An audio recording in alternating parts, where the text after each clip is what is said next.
guys, ngayon mo may nakita ko sun angel sa iniram ko sa classmate ko. Ubi ko, malapit lang siya dito. Kinuha ko na. She's available for me anytime. Babalik ko.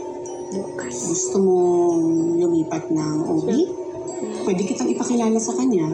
Samahan din kita lagi sa mga check-up mo. Gagawin mo yun? Of course.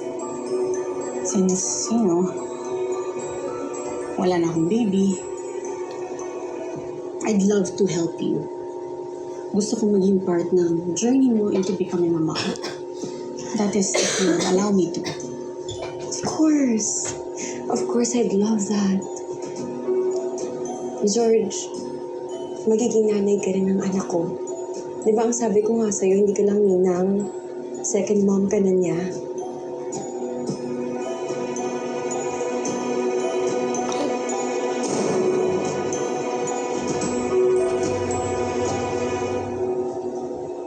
Good.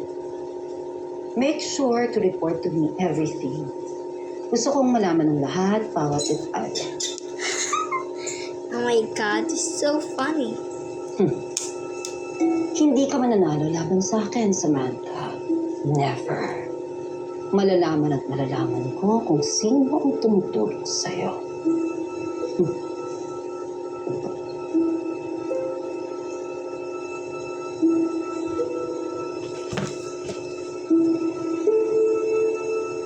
So, okay na sis? Mag-set na ako ng appointment with Dr. Flores within the week.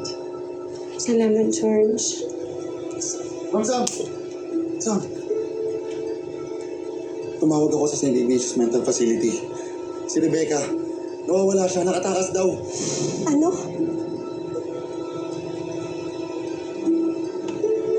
Baka talagang pinalabas ng Mama Aurora para hindi matuloy yung DNA testing.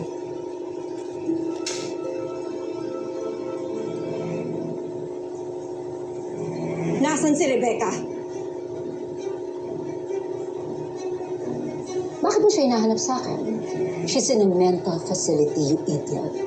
And you're not allowed to go there, Samantha. Nawawala si Rebecca.